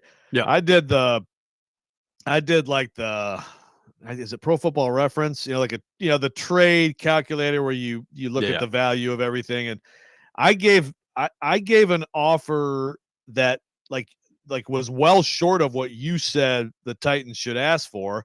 And if I can remember it correctly, and it still was like the value according to the thing was like in my favor, but it was obviously you're swapping picks. You're moving from 1 to 6, and then you are you're moving 1 to 6. You're getting their, what did I have? I think I had second, third, and then second next year. I think that's right. So I didn't even have another first involved to move down 5 spots. I wanted to get in the third. That's adding. I mean, that is increasing my number of top 100 picks by 3 by doing it. So you're getting a lot more swings. You aren't getting that first next year. And I thought that would be, because again, the market was soft. There wasn't anybody that wanted to move up into one. No one else contacted me, and they declined. And I'm like, geez, man. And of course I made a joke like, tell Tom Brady that he needs to get up here and get Shedeur Sanders. What's wrong with that guy? But so it didn't happen. Now it's interesting because as it turns out in this draft, again, the headline is, those teams got their QBs. As it turns out in this draft, the way it went is no QB went 1 or 2. And so the Giants were able to just stay at 3 and get Cam Ward. And then that's where the Raiders were smart in this exercise, because what they did was they bumped up to 4 with the Pats, and they took that spot. So all they had to trade was 68 to go with the pick swap. So they only had to trade 1 pick to end up getting who I presume was their guy, so Brady ends up getting Shedeur anyway. So again, does this mean that that the Titans are screwed? No, of course it doesn't mean that, but at least the perception in the media circles right now is like the desperation to get to the very top seems kind of low. Seems kind of low, and that's why, what we talked about yesterday with Kuharski is so interesting. Like, I think Titans fans are assuming that they're going to be able to trade down, pick up more picks, and still walk out of there with an Abdul Carter or a Travis Hunter. And I think that would be the ideal scenario. Like, if you told me I could sign up for that right now, I would absolutely do it if I was the Titans. But what if you can't? Like, what if you can't trade down? What are you prepared to do with your number one overall pick? Like, there are some that would say, Joe, if you're picking number one, you better take a quarterback and just take a chance on the quarterback being great. I don't really operate that way. I understand that thought process. But if the quarterbacks in your estimation aren't worthy of being picked number one, then don't pick them at number one and walk out of there with either Abdul Carter or Travis Hunter. If I'm the Titans and I was Mike Borgonzi in charge here, I would be asking for a lot if it required me to move down past 4. I understand the importance of picking up as many picks as you can, and they've talked about wanting to do that, and I understand that this roster's got a lot of holes. What the roster needs more than anything, more than the amount of players, they need elite players. You need elite players on this roster. And I'd have a tough time if it was me trading down past 4 to the point where if somebody's wanting to move up, if it's the Raiders, if it's the Jets, whoever, I'd be asking for a whole lot in order for them to do it at that point. So I'm really interested to see, like, if there's not as much interest in moving up to number one as maybe some people think there's going to be, what are the Titans prepared to do at that point if they have to stick and pick? Yeah. No, I I obviously I'm fascinated by what happens for the Titans if they do stick and pick. So to your point of, to the point of, having to move down. So Patriots have to move down. They go down from 4 to 6, and Vrabes ends up with Will Campbell, who he seems to be the consensus, number one offensive lineman. Yeah. Is Will Campbell a good enough player to end up with? Now, if the Titans were in that spot, again, the way this turned out, but I mean, the way this turns out, I think, what I don't know is, will both quarterbacks actually go that high? I don't know. I think Cam Ward will. I don't know that Shedeur will, but in this exercise he did. So then you take out the two quarterbacks, you take out Hunter and Carter. And then it feels like, Hunter and Carter, almost you could consider them on their own tier, right, of players. Some people would just tier it like who were the first round picks, but I think they would be on their top tier players, and I think you could make that its own tier. Then you have the quarterbacks. Okay, so then in this exercise, Mason Graham, Michigan, who seems to be a very popular, like, interior defensive lineman to go very high in this draft, then Will Campbell. Now, you could, if you were in that exact same situation and you had made the trade with the Raiders, Will Campbell, there's Tet McMillan at receiver, so you could address receiver. There's Jalen Walker at Georgia, the edge. You can address edge. Are you addressing them well enough there? Those are 3 positions of desperate need. Do any of those 3 players address those 3 desperate needs to the extent of where you're picking at number 6 in the draft? I mean, again, I think some people would say Will Campbell is the top offensive lineman, but he doesn't compare to the top of last year's offensive tackle class. Tet McMillan, I've heard really interesting. I think he's really good. He's 6'5". It's just, is he that level of guy, like a well into the top 10 kind of guy? And, I guess for me, with Walker in Georgia, like, at this point, it's hard for me to discount any Georgia defensive players, right? Like, I feel like so many of them, but they don't all work out great, but like so many of them do. But he doesn't have the same level of production as some of those guys coming out too. So it's like, to me, it gets dicey as soon as you get just a few picks down. If I'm drafting Tet McMillan where it looks like he's going to go, I need him to be an elite receiver in the league. Doesn't have to be immediately an elite receiver in the league, but I need him. When you start listing off the top wide receivers in football, by the time his career, he gets to his maximum, You don't need to go too far down the list before he's mentioned. Is he that?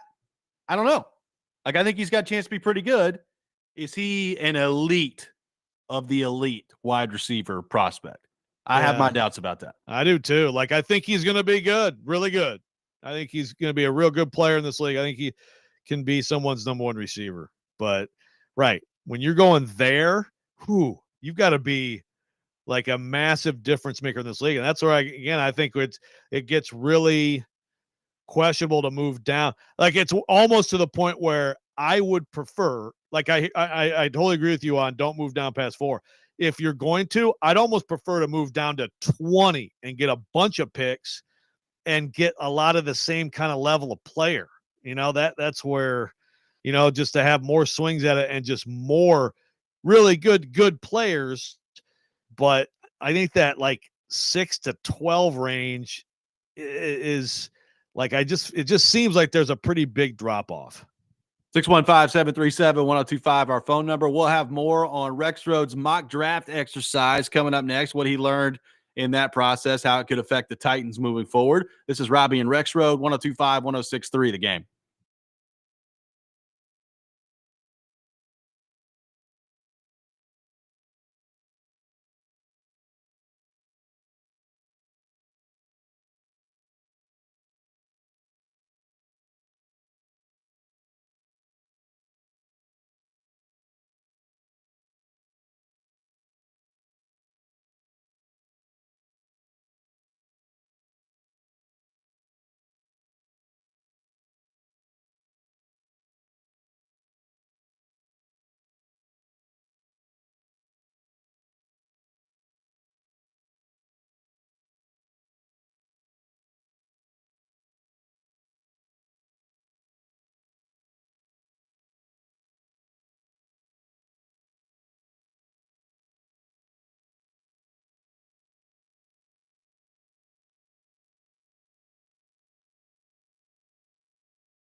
Welcome back in, Robby and Rexrode, 102.5, 106.3 The Game. Got some tickets to give away, a 4-pack of tickets to the Nashville Celebrity Comic-Con at Nashville Fairgrounds coming up March 1st and March the 2nd. Be caller number 3, 615-737-1025. 615-737-1025. Caller number 3 will win a 4-pack of tickets to the Nashville Celebrity Comic-Con at Nashville Fairgrounds coming up March 1st and March 2nd. Taking your thoughts on the mock draft exercise that Rexrode has participated in. Brett and Franklin on the text line says, if they don't like the QBs at 1, just take the guy you like the best. What if they trade down and that team takes Abdul Carter? You're probably stuck with a QB you didn't particularly like anyway at that point. What do you make of that thought from Brett and Franklin? Well, I mean, if you're not going to take the QB at 1, and you move down, they don't take the QB, you don't have to take the QB. Wherever you are, it's true, right? You do not have to take a QB. But I mean, I suppose it's possible someone could just love Abdul Carter so much that they just say, I got to get to 1 to get him. I'd be surprised by that, but look, man, I don't know with these QBs. Maybe it is beyond even the Titans sticking and picking. I mean, I think that's the most likely scenario for a non-QB to go number 1, but it's possible that somebody out there could be like, yeah, Abdul Carter or Travis Hunter, that's a franchise changing prospect. We're going to get him. But wherever you land if you're the Titans, you don't have to take QB. Obviously, we do these mock drafts here in February, and we do these before the actual GMs have done free agency. And, right. And that, and of course there will be more to come. We'll do another one after that. And then you got a lot more clarity and you have a lot more chance of being closer to accurate with what actually happens. And of course we're going to have a much better idea of how the Titans are thinking based on how they proceed during free agency. But, it does feel, Robby, to me like, at this point, the Titans taking one of these quarterbacks would be a surprise. And I don't know that I think that's almost just like our own speculation. Yeah, some commentary publicly about that, but it's not like the Titans are like showing their cards unless you really think that a guy saying, the obvious thing, like we want a generational player, is actually telling people what he's going to do. They could very well walk up to the podium when the draft starts and say, with the first pick in the 2025 NFL draft, the Titans select Cam Ward. Like I would not be stunned by that. Again, I think we're going to find out a little bit more what that looks like when free agency rolls around. But that goes back to a question I asked earlier this week. Like, who's the free agent quarterback that they could go sign that you think would just automatically eliminate a quarterback from being selected at number 1 overall? Like, I guess Darnold, because Darnold would be more of a longer-term solution. But, even some people have thrown out Rodgers. Like, they could sign Aaron Rodgers. He's 41 years old. It's a 1-year thing. Like, I don't think that automatically eliminates them from taking a quarterback number 1 overall, even if it's Rodgers. Yeah, I agree. I think only a significant investment in someone that is going to be a multi-year QB would completely eliminate the possibility. So Darnold is the obvious example there. Like, I think if you do that, then it would shock me because he's gonna get paid. Yeah, I don't know exactly how much, but he's gonna get paid. It would shock me if the Titans somehow found a way to get Darnold and then they did that. But very few other QB choices would make it shocking. Ben says if the Titans don't just absolutely love anybody at number 1 and nobody wants to trade up for a haul, then just trade back without asking too much. Right. But Ben, you still you can't force people to trade with you, hey, you at number 8, you're trading with me. I'm not giving you, you don't have to give me too much, but you're trading with me. Again, we're open for business. I got one call and I think I gave a fair offer and they're like, yeah, we're good.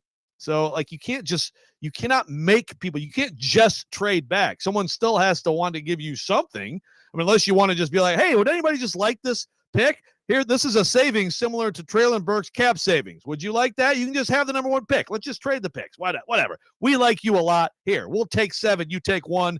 no questions asked. I mean, you still, again, someone still has to be motivated to get up there and give you a call and trade for the pick. Well, I'm also not selling way too low on the number 1 overall pick. Like, just even if if I'm not in love with Abdul Carter or Travis Hunter, like, I'll still take one of them. I'll still take, one that you like the best, rather than just like selling yourself so wildly short on the return back for the number 1 overall pick. Yes. I guess it's like, yeah, you come through all this and you're way different than everybody else, and you just think both of them are busts. Okay, well, then I guess you're going to take a reach at that pick, a reach, a conventional wisdom reach. But right. there's got to be someone you love in the draft, right? If not, my goodness, you're screwed. We're just going to forego our picks this year. We don't like anybody in the draft. We're not taking anybody. Like, look, I think we could agree, of the years for the Titans to have the number 1 overall pick, this is not a great one. Like, it's not a great year to have the number 1 overall pick. Now, that doesn't mean that they can't find a franchise-changing player here. It's just not as clear-cut as it is some years. Yeah, exactly. And it's too bad to have the number 1 pick and also be quarterback needy and a lot of questions. But maybe it isn't too bad. Yeah, like, it'd be great if Joe Burrow was coming out this year. Right. You'd know. But again, maybe the Titans get through this whole process and they're like, oh yeah, no, we got our QB. We're taking him at 1. And world, get ready for Tyler Shugg from Louisville. It shocked the world. Here he comes. But seriously, I mean, they may end up loving one of these quarterbacks, and then to them, it's not a bad year. And 5 years from now, we could laugh at all this commentary about how it's a bad year because Cam Ward is a perennial All-Pro. Who knows? Which, by the way, he could be. Like, we've talked about him a lot. There are parts about his game that I'm concerned with. There are also parts about his game that I really like. Like Shedeur Sanders, I don't know that I see him being an elite quarterback. But, like, if you told me he was immediately ready to play and could have a good year next year, I'd say, okay, yeah, I could see that. Like, he's really accurate with the ball. I think he's got a good head on his shoulders. I think he knows what to do when he's out there. He's played a lot of football. Like, there's still, even though it's not a quote unquote great quarterback class, and nobody, you'll be hard pressed to find people that are just in love with Cam Ward or in love with Shedeur Sanders. They do have qualities that could translate into being a good NFL quarterbacks. No question. Again, I would like to see, again, my Shedeur is, if I'm picking one of them, I'm picking Shedeur. That's me. And I would like to see like the alternative reality of like, Shedeur Simpson and no one knows who his dad is. And it's the same exact player. Like how much, because, there's so much of the Dion attachment that some people think is like a big problem or a big deterrent. I still don't think he'd be like, he still wouldn't be, to me, viewed in the same way of like Caleb Williams and Drake May were last year, or some of the other big names. But I do wonder if he'd be more of the clear number 1 guy. In my mind, he is. But I do also understand the Cam Ward fascination. I will say, on my TikTok feed, I've come across like clips of Ward and Sanders working out together. Yeah. And they just like basically insult each other the whole time. It's pretty funny. It is pretty good. It's like, wow, all you did was throw checkdowns at Colorado. No wonder your completion percentage was that high. It's pretty good. Yeah, a lot of good bubble screens there. Great. Good for you. 615-737-1025. Our phone number. Andrew Marchand from The Athletic will join us coming up next. You're listening to Robby and Rexrode, 1025, 1063, The Game.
Welcome back in, Robby and Rexrode, 102.5, 106.3 The Game. Robby Stanley, Joe Rexrode, Nick Keyser here with you on this Thursday morning. And we head to our 102.5 The Game phone line, driven by WilsonCountyHyundai.com.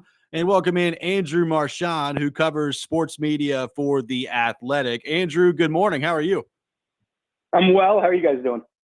Doing really well. Thanks for taking time to be with us. So, Andrew, I want to start with the Four Nations tournament in the NHL. We saw USA and Canada on Saturday night. The ratings were very good for them. Interested to see what they look like tonight in the final between US and Canada. But what have you made of the Four Nations tournament, USA and Canada specifically, and what this ratings news means for the NHL as they continue to try to grow their game? Yeah, it's undoubtedly a success. I mean, it's a great idea. And the biggest thing, you have to credit the players and the coaches, because it's the buy-in that makes the magic happen, and why I'm going to be tuned in, you're going to be tuned in tonight, because they care. I mean, they're not really playing for anything. There's no trophy, there's no history with this, but the players care about which country is considered the best after this tournament, and you have to give them a lot of credit. So what it means for the NHL, it's another event that really will resonate on the calendar. Does it help regular season games? Sometimes these things, kind of like the in-season tournament with the NBA, it's like that. I thought that was a good idea, and I still think it is. But the only thing it does is it does kind of highlight that, well, you're making these games more important. What does that mean for your regular season, your normal regular season games? So I don't know overall, but I would say this. I do think, because of the numbers, anytime the numbers jump like they did, they had 4.4 million people watching USA versus Canada the other day. You get more people watching. So that can't, then you might say, all right, let me watch the Rangers, let me watch the Predators, and when you wouldn't normally watch, and it's a good sport. So yeah, it's helpful for sure. But I think the players and coaches really deserve credit because they buy it. So, Andrew, I know you've been writing and talking a lot about NFL and different, television iterations possibly to come. But I want to get right to my biggest annoyance in the world, which is Tom Brady broadcasting games. Now, as you wrote, he got better this year. I think he's tolerable. I think he'd be fine as the fourth crew of a team. But can you just give me any hope at all that this is going to end? And honestly, my biggest issue, two things. The Raiders thing just really bothers me, but also my biggest issue is that we were robbed of Greg Olson, who I think is the best analyst out there. If Brady replaced Collinsworth or Aikman, it would be worse, but I wouldn't be infuriated. I'm infuriated because Greg Olson, to me, is bar none the best analyst out there. Is there any hope that this can end? I think there is hope. Don't lose hope. There's hope it can end. I don't want to take away your hope, but I do think, I reported a couple of years ago his salary is $37.5 million, and you add stocks, it may be higher. And I know there's a lot of speculation that maybe he'll be one and done with the Raiders. I don't know many people who walk away from jobs that, even if you're Tom Brady, that pay you nearly $40 million to work half the year, and it's 1 day a week. Now, there's a lot of prep you have to do, so it's not just a 1 day a week job. But so the idea that he's walking away, I don't see. The Raider thing, I think it's very manageable. I think, a lot of times in the world we live in, understanding the actual facts of things get lost. Obviously, let me just say at the start, it's not how if you were drawing it up, you wouldn't have a minority owner of the Las Vegas Raiders be the number one analyst for Fox. That's not how you draw it up. But we don't live in that type of world. This has happened before. I'm not saying it's okay. It's just the world we live in. That said, he's not allowed to be a team president. Only family members of ownership are allowed to be team presidents or that type of executive. So how involved he is, some people, our colleague at the Athletic, Diana Rossini, said he's involved in everything. And I'm sure he has a say. And if you look at their decisions, it seemed like with the GM, who he had a past relationship, and then Pete Carroll, who he seemed to like, he had some influence. But is he there every day? I don't think so. So I don't think he's going anywhere. I think he liked it. People liked working with him. I think the bigger question in terms of on the air is, can he be relatable? And I think Greg Olson's very relatable, and Greg Olson studied it. Even as a player, he started calling games. He wanted to do this. Tom Brady had no interest in doing this before they offered him so much money. Now, Fox made him feel comfortable, and there was that factor. But the bottom line is he did it because it was such an incredible contract. So, Andrew, we've seen whether it's Prime and Amazon or Netflix try to get involved with the NFL broadcast, and they're going to continue to push that as they move forward here. What do you make of where that's going in terms of the non-traditional broadcast of NFL games versus the traditional television broadcast that we're all used to? So I think it's very important for fans and viewers to understand like the time frame. So the NFL deals are only in their second year. They just concluded their second year. They're 11-year contracts. They have opt-outs at the end of the decade. So 29 and 30, most of them are after the 29 season. ESPN's after the 30 season. So nothing's changing in the next 5 years. Now there's one caveat to that I'll get into in a second. So yes, streaming is coming, but the way you watch games is not changing for a few years. Now, I'll add this caveat. This is getting really into the weeds. CBS is going through an ownership change. There is a clause in the NFL deals that if a network has an ownership change, they have the right, the NFL does, to reopen the deal. So that does kind of create perhaps an opportunity. Netflix's head of content the other day said that she would be interested in afternoon games, which was a little bit of a shocker because most people think of them, going to be on these one-off with the Thursday night football, Sunday night football, Monday night football. That's where Netflix and Amazon are kind of expected to live in the NFL world. But she said Sunday afternoons. So that's where the timeline, again, we're a long way from there, could move up. But for fans watching for the next 5 years, you're going to be fine in terms of how you watch. It's going to be the same for the next 5 years unless the CBS thing happens. So yes, it's going to happen. When we get into the next decade, streaming is going to become even stronger. So to answer your question, yes, that's the future, but the future isn't changing next year or the year after, unless the CBS thing becomes serious. Well, and you pointed out like this is like they need to tread lightly here, right? I mean, is there a concern here that at some point you've gone too far with this stuff? Yeah, well, I think if I'm the NFL, the real concern I would say is that streaming hasn't really necessarily worked fully. Now, the Amazon ratings are good. Peacock with NBC had pretty good ratings. The Netflix games on Christmas, if those games were on Fox or CBS or ABC or NBC, they would have done about 8 million more people.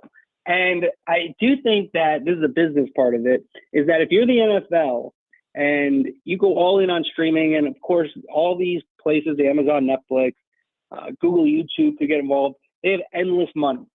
But they don't necessarily just spend endless money. And the other part of it long term is if Netflix gets the NFL, and let's say they do a 10-year deal, when you get into the 2040s, they might not need the NFL as much, or there might not be a stalking horse to make them pay as much as they have because there just might not be other places. And I think when you look at the broadcast networks, you look at ESPN, they need the NFL. That's their business. You don't really have those networks, and they don't really survive very well. I mean, they survive, but they're not what they are without the NFL. And I think that's a pretty good negotiating position long term. So I'd want to prop those places up and bring in the streamers as long as I could, which is kind of the combination that they have right now. So to answer your question, yes, streaming is going to become more, but how it all exactly plays out, we still have some time before we'll really know that your life is different. But if you're an NFL fan for next year, when those are taking 1 year at a time in this world we live in, you're going to watch the games the same way you watched them last year. So Andrew, I want to switch to college football. I feel like basically I'm having you on just so I can vent about things. This is like February Festivus here, but I've been complaining about college football and these changes that they're doing, and like this idea of the automatic bids and all these things, playing games that we have colleagues reporting on in New Orleans right now. In talking to your sources in the media environment, is there any concern, just big picture, about like college football long term, just really messing up its product and taking 100%. out swaths of this country? Yeah, a lot. Yeah, 100%. Well, I wouldn't say that they think that you're going to take out. I mean, the TV networks, and I know they get blamed for changing everything. Two things. It's not their job to protect college football everywhere. That's college football's job, and administrators and presidents of these universities and athletic directors. That's their job, is to protect the environment. TV networks' jobs are to make money. Right? That's not that's what they're doing. And again, you might say, well, they should be like, no, that's not how it works. So the idea that I'm not saying maybe they have good heart. I think they actually do sincerely care about all of college football, but I do think they recognize something that you were just hitting on, like the idea of these playing games for the Big Ten. If they have the 4 automatic bids in the expanded playoff, so if they go to 14 teams, they was at 12 this first year. They go to 14 teams. That the Big Ten, your top 2 teams would get the automatic bids, and then they'd have some sort of game between either 3 and 6 or 4 and 5, or however they do it, and the winners of those games would go in. Now they might be able, again, that's where the streamers could come in, because I'm not sure that the people who own the Big Ten rights right now, Fox, NBC, CBS, are going to give them any more money. So could they get the streamers for those games? Maybe. But I don't think those games, I don't know. I think you hurt your product. I think the one thing that these places really have to be smart about, and they get so greedy, is that, obviously with more games, you make more money. But the reason the NFL is so successful, yes, it's a great sport to watch, and we all love it. And there's fantasy football, there's gambling, and there's your teams. And so there's a lot that goes into it. But the biggest thing why it's so successful in college football at this point is to watch the Tennessee Titans. You only have to ask your significant other for 3.5 hours, and you can tell them exactly when that is. If you want to watch every game of a baseball season, of a basketball season, of hockey, I got to give you 1 million hours. And so that scarcity is very valuable to me long term. And I think that they shouldn't lose sight of that. I think if we got into that, this first time with the playoff, which I like the playoff a lot personally, but between all the NFL games on every other night, between the playoff games, you start to not feel like these games are as important. I don't have to watch them. And I think that you start telling me things aren't as important. I think we've seen that with the regular season, especially in the NBA, that it's not as important. If the players say it, and again, this is a little bit different now. I'm changing this a little bit. But I think with the NBA example, let me just use, the players were telling you load management. This game isn't important. Well, the fans hear that, and eventually they're going to say, you know what, this isn't that important. I don't need to watch. This guy's not playing. This guy's a little bit. So I just think scarcity, if I were starting these leagues, if I was the NBA, and college football applies to too, I don't know if adding things is necessarily more games is better overall. Really interesting stuff. Andrew, thanks so much for taking time to be with us this morning. Great stuff. And we'll talk to you soon. All right. Sounds good. Thanks, guys. Andrew Marchand, our guest here on Robby and Rexrode. We'll react to what he had to say. Take more of your thoughts on our phone and text lines driven by WilsonCountyHyundai.com. Robby and Rexrode, 102.5, 106.3 The Game.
Nashville's best deal of the week from Bavarian Beer House, located at Opry Mills Mall. Enjoy traditional German beer, brats, giant pretzels, and more in their expansive beer hall and garden. Head to theGameNashville.com/deals and get half off a $50 gift card while supplies last. Welcome back in, Robby and Rexrode.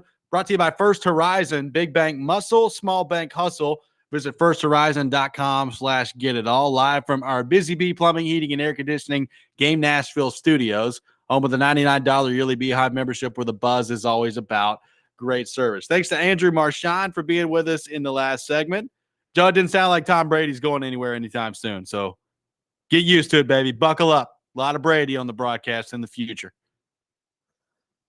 I mean, the thing is, and Andrew got to, he's like Diana has reported, Charles Robinson has told us, you can call someone whatever title you want. And you can say, well, they're not here in the building all the time. They're not in the offices all the time. People in the NFL think Brady is central to their decision-making.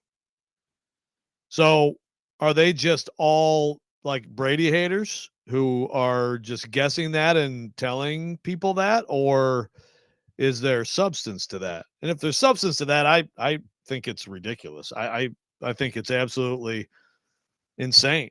That, well, if it was you reporting it, we'd know it was just Brady haters, but it's not. So it's okay.